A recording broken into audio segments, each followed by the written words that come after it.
Hello दोस्तों, तो स्वागत है आप सभी का हमारे यूट्यूब चैनल में। आई होप आप सभी अच्छे होंगे और मस्त होंगे। तो आप लोगों का रिक्वेस्ट था कि दीदी जल्दी से सेमेस्टर 7 का क्वेश्चन भी बनाना स्टार्ट कीजिए। तो ये हमारा सेमेस्टर 7 ज्योग्राफी मेजर 16 का है। तो चलिए हम लोग देखते हैं क्वेश्चन क्या है। और सही बोले तो मेरे पास क्वेश्चन नहीं है, मेरे पास ना विद्या गैस है ना क्वेश्चन, इंपॉर्टेंट क्वेश्चन है मेरे पास नहीं है। मेरे पास सिलेबस है, तो ये सिलेबस से मैं क्वेश्चन डाल रही हूँ। और ये जो है, जब सिलेबस आप लोग खोलिएगा तो मेजर 16 का फर्स्ट मॉड्यूल जो होता है वो उसका ये फर्स्ट टॉपिक है। तो फर्स्ट में ही लिखा हुआ है क्षेत्रीय विकास और नियोजन। तो इसका मैं क्वेश्चन बना दी हूँ, क्षेत्रीय विकास और नियोजन का क्या अर्थ होता है। तो ये बहुत ज़्यादा इंपॉर्टेंट भी होने वाला है, क्योंकि ये फर्स्ट में ही दिया हुआ है। और देखा गया है हमेशा कि जो फर्स्ट मॉड्यूल का जो टॉपिक रहता है वो हमेशा पूछा ही जाता है। तो ये इंपॉर्टेंट होने वाला है। तो चलिए हम लोग देखते हैं कि इसका क्वेश्चन क्या है। तो क्वेश्चन क्या है, क्षेत्रीय विकास और नियोजन का क्या अर्थ होता है। तो सिंपल साधारण सा क्षेत्रीय विकास और नियोजन के बारे में हम लोग को जानना है। तो क्या होता है, चलिए हम लोग पहले परिचय के बारे में जानेंगे। किसी भी देश का विकास, प्रस्तावना है, किसी भी देश का विकास तभी संभव माना जाता है जब उसके सभी क्षेत्रों का संतुलित विकास हो। सामान्यतः देखा जाता है कि कुछ क्षेत्र आर्थिक, सामाजिक तथा औद्योगिक दृष्टि से अधिक विकसित होते हैं, जबकि कुछ क्षेत्र पिछड़े रह जाते हैं। यह असमान विकास क्षेत्रीय विषमता कहलाता है। मीन्स क्या है कि कई ऐसे देश मीन्स भारत भी है। तो भारत में ही आप लोग अगर ले लीजिए तो भारत के कई ऐसे शहर हैं जो आर्थिक, सामाजिक, औद्योगिक और सांस्कृतिक रूप से बहुत ज़्यादा विकसित हैं। लेकिन कुछ ऐसे क्षेत्र हैं जो ये सभी चीज़ों से वंचित हैं। यहाँ पे ज़्यादा विकास नहीं है, वे सभी क्षेत्रों में ज़्यादा विकास नहीं है, वो पिछड़े रह जाते हैं। तो इसी असमान विकास को क्षेत्रीय क्षेत्रीय विषमता के नाम से जाना जाता है। किस नाम से जाना जाता है? तो क्षेत्रीय विषमता के नाम से जाना जाता है। आगे है, इन समानताओं को दूर करने तथा सभी क्षेत्रों को समान रूप से विकसित करने की प्रक्रिया को क्षेत्रीय विकास और नियोजन कहा जाता है। तो इन सभी समानताओं को खत्म करने की जो योजना है उसी को क्षेत्रीय विकास और नियोजन कहा जाता है। ठीक है। आगे है क्षेत्रीय विकास का अर्थ। तो क्षेत्रीय विकास का क्या अर्थ होता है। तो क्षेत्रीय विकास का अर्थ किसी विशेष भौगोलिक क्षेत्र जैसे गांव, शहर, जिला, राज्य, प्रदेश समग्र विकास करना। यानी कि क्या है कि क्षेत्रीय विकास का अर्थ क्या है कि किसी विशेष भौगोलिक क्षेत्र में, जैसे हो गया गांव, शहर, जिला, राज्य, प्रदेश का समग्र विकास करना। मीन्स ये सभी का एक साथ विकास करना। आगे है, इसमें आर्थिक विकास के साथ साथ सामाजिक, सांस्कृतिक तथा आधारभूत सुविधाओं का विकास भी शामिल होता है। तो इसमें क्या है कि आर्थिक के साथ साथ सामाजिक, सांस्कृतिक तथा आधारभूत सुविधाओं का विकास भी शामिल होता है। आगे है, क्षेत्रीय विकास का मुख्य उद्देश्य यह सुनिश्चित करता है कि किसी भी क्षेत्र के लोग शिक्षा, स्वास्थ्य, रोजगार, परिवहन, संचार तथा अन्य आवश्यक सुविधाओं से वंचित न रह जाए।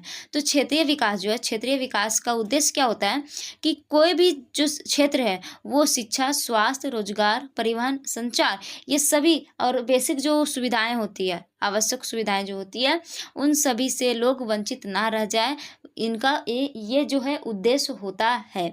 आगे है, उदाहरण के रूप में भारत में महानगर जैसे दिल्ली, मुंबई और बेंगलुरु अधिक विकसित है, जबकि कई ग्रामीण और आदिवासी क्षेत्र अभी भी विकास की दृष्टि से पीछे है। इन क्षेत्रों के बीच अंतर को कम करना ही क्षेत्रीय विकास का लक्ष्य है। तो क्षेत्रीय विकास का लक्ष्य क्या है कि जो बड़े बड़े शहर है, जो बड़े बड़े महानगर है, जहाँ पे जो अधिक विकसित है, जबकि ग्रामीण क्षेत्र जो है, ग्रामीण और आदिवासी क्षेत्र बहुत सारे ऐसे हैं जो विकसित नहीं है, यानी कि विकास की दृष्टि से बहुत ज़्यादा पीछे है।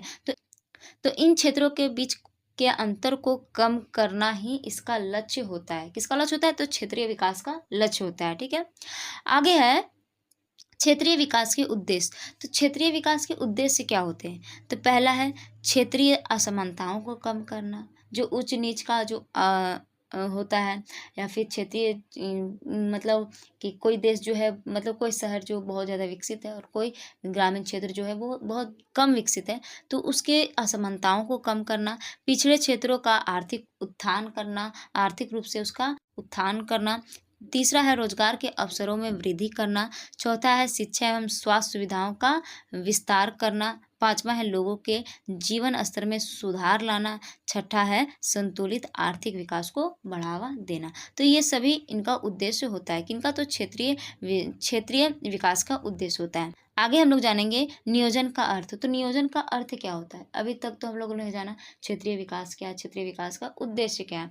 अब हम लोग जानेंगे कि नियोजन क्या है, नियोजन का अर्थ क्या होता है। तो नियोजन क्या है? नियोजन का अर्थ है विकास कार्यों को योजनाबद्ध तरीके से संचालित करना। बिना योजना के विकास असंतुलित हो सकता है। इसलिए सरकार और विभिन्न संस्थाएं पहले समस्याओं का अध्ययन करती है, फिर संसाधनों का आकलन करके योजनाएं बनाती है। तो नियोजन का अर्थ क्या होता है? योजना समझ में आता है? योजना, तो योजना नियोजन सेम होता है।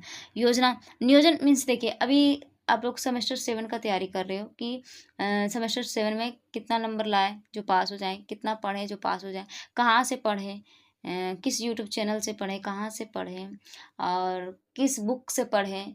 ठीक है, तो ये सभी क्या है कि आप लोग योजना बना रहे हो।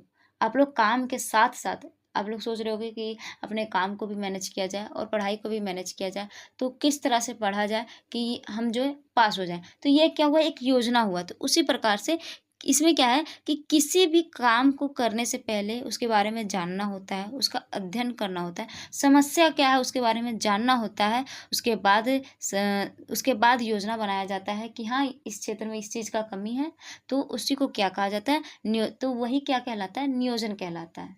तो वही क्या होता है? नियोजन का अर्थ होता है।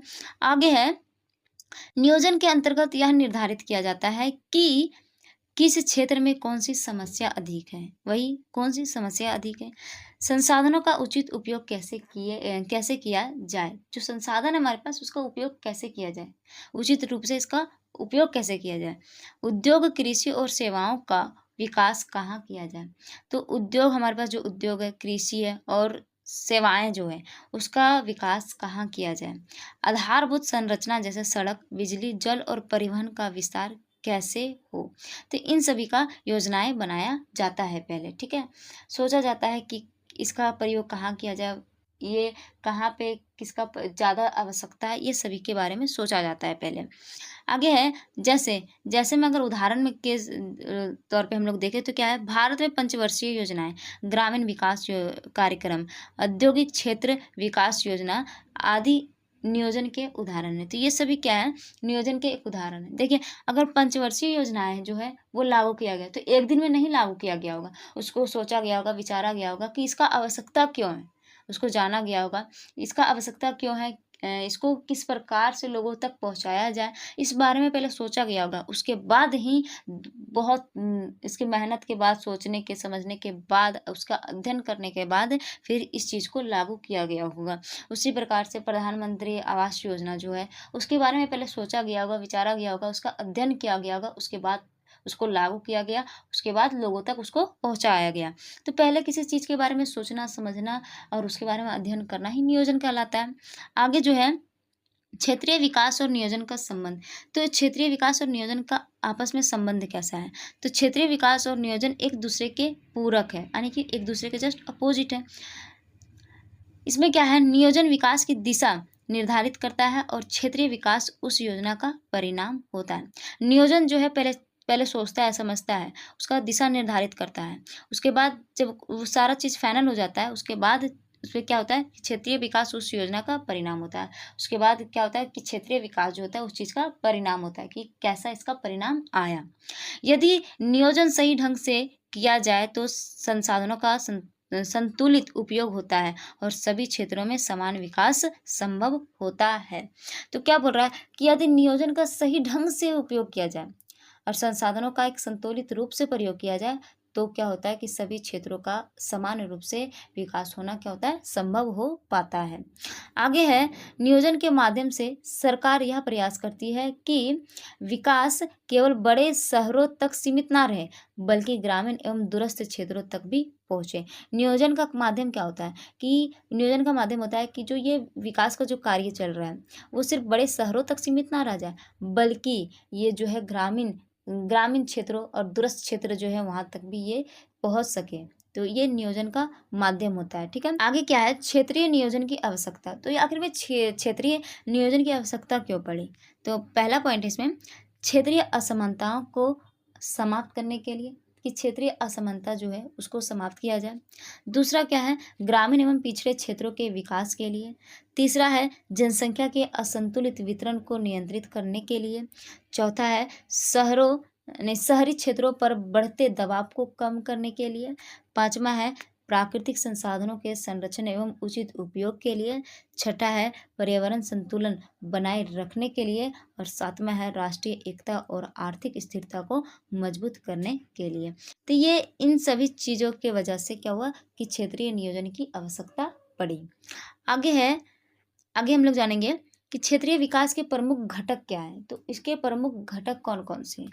तो क्या है, कृषि हो गया, कृषि का विकास करना, औद्योगिक विकास करना, परिवहन एवं संचार व्यवस्था को बनाए रखना, शिक्षा और स्वास्थ्य सेवाएं देना, रोजगार सृजन करना, पर्यावरण संरक्षण करना। तो इन सभी के वजह से क्या हुआ कि क्षेत्र मतलब ये इन सभी अगर क्षेत्रीय नियोजन का कार्य किया जाता है तो मुख्यतः इन्हीं सभी क्षेत्रों में इसका कार्य किया जाता है, ठीक है।